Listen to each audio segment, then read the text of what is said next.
வணக்கம் நேயர்களே, இது உங்கள் அறிவோம் ஆரோக்கியம் நிகழ்ச்சி.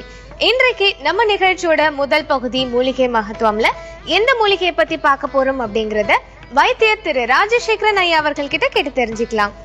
வணக்கம் ஐயா. வணக்கம்மா. இன்றைக்கு எந்த மூலிகையை பத்தி பார்க்க போறோம் ஐயா? இன்னைக்கு நம்ம பார்க்க போற மூலிகை எலும்பொட்டி. இந்த எலும்பொட்டி மூலிகையை பத்தி நம்ம சிறப்பு சொல்லணும் அப்படின்னு சொல்லி பார்த்தீங்கன்னாக்கா, நமக்கு ஒரு கற்ப மூலிகை அப்படின்னே சொல்லலாம். ஏன்னு கேட்டிங்கன்னாக்கா, நமக்கு இன்னைக்கு நம்மளுடைய உடல்ல எந்த சத்து குறைஞ்சாலும் நம்மளால தாங்கிக்க முடியும். ஆனால் கால்சியம் சத்து குறைஞ்சதுனாக்கா நம்மளால எதுவுமே செய்ய முடியாது. அந்த மாதிரி அந்த சுண்ணாம்பு சத்து நம்மளுடைய உடல்ல குறைஞ்சதுனாக்கா நம்மளுடைய எலும்புகள் அனைத்தும் ரொம்ப பலகீனமாயிடும். அப்போ அந்த மாதிரி பலகீனம் ஆயிடுச்சுனாக்கா ஒரு மனிதன் வாழறதே கேள்விக்குறி ஆயிடும். அதனால இந்த கால்சியம் சத்து அதிகமாக இருக்கக்கூடிய இந்த எலும்புட்டி மூலிகை நமக்கு மிகவும் பயனுள்ளதாக இருந்து வந்திருக்கு. இப்போ பண்டைய காலத்தில் இன்னைக்கு நவீன மருத்துவ காலம், இன்னைக்கு நிறைய நவீன மருத்துவங்கள்லாம் வந்துருச்சு, ஆங்கில மருத்துவங்கள்லாம் வந்திருக்கு. அந்த எலும்புகள்லாம் உடைஞ்சிருச்சு. ஒரு விபத்துலேயோ அல்லது ஒரு கூலி தொழிலாளி வேலை செய்கின்ற இடத்திலோ அவர்கள் கீழே விழுந்து கை கால் முறிவு ஏற்படுது. அப்போ இன்னைக்கு சீக்கிரமாக அவங்க கொண்டு போயிட்டு இன்னைக்கு அந்த பிளேட்டெல்லாம் இரும்பு பிளேட்லாம் வச்சு கட்டு போடுறாங்க, புத்தூர் கட்டு அப்படிலாம் சொல்கிறாங்க. இந்த ஆங்கில மருத்துவத்திலையும் ஸ்டீல் பிளேட்லாம் வச்சு அந்த எலும்பு கூடுவதற்கு என்னென்னமோ வேலைலாம் செய்கிறாங்க.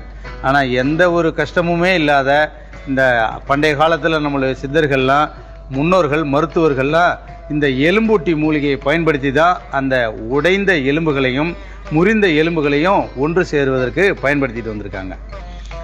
அதை பயன்படுத்தினதோடு மட்டுமல்லாமல் நம்மளுடைய உள்ளுக்கும், அதாவது நம்மளுடைய அந்த கால்சியம் சத்து குறைபாடையும் போக்கக்கூடிய தன்மை இந்த மூலிகைக்கு இருக்கு.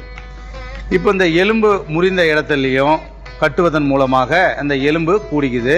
அதே போல் இந்த தசை வீக்கம், நிறைய பேருக்கு இப்போ அடிப்பட்ட இடத்துல பார்த்தீங்கன்னாக்கா ஒரு கண்ணி போயிடும். இப்போ அது என்ன பண்ணுறதுன்னே தெரியாது. எந்த ஆயில்மெண்ட் தேய்ச்சாலும் அந்த கண்ணி போன இடம் அப்படியே தான் இருக்கும். அந்த வீக்கம் குறையவே குறையாது, இரத்தக்கட்டு குறையவே குறையாது. பிசியோதெரப்பி பண்ணுவாங்க, என்னென்னமோ செய்வாங்க, அது குறையாது. ஆனால் இந்த எலும்பூட்டி இலையை விளக்கெண்ணெயில் வதக்கி பசை போல அதை நன்றாக பிசைந்து அந்த வீக்கம் உள்ள இடங்களில் கட்டுவதன் மூலமாகவும் அந்த வாத சம்பந்தப்பட்ட நோய் உள்ள இடங்கள்லையும் தேய்ப்பதன் மூலமாகவும் தடவிக்கொள்வதன் மூலமாகவும் சில பேருக்கு பார்த்தீங்கன்னாக்கா அந்த கட்டிகள் கழலைகள்லாம் வந்துடும். அந்த மாதிரி கழலை கட்டிகள் உள்ள இடங்களில் இதை பூசுவதன் மூலமாகவும் பற்று போடுவதன் மூலமாகவும் அந்த தசை வீக்கங்கள், இரத்தக்கட்டு, கை கால் சுளுக்கு போன்ற நோய்களும் குணமாயிடும்.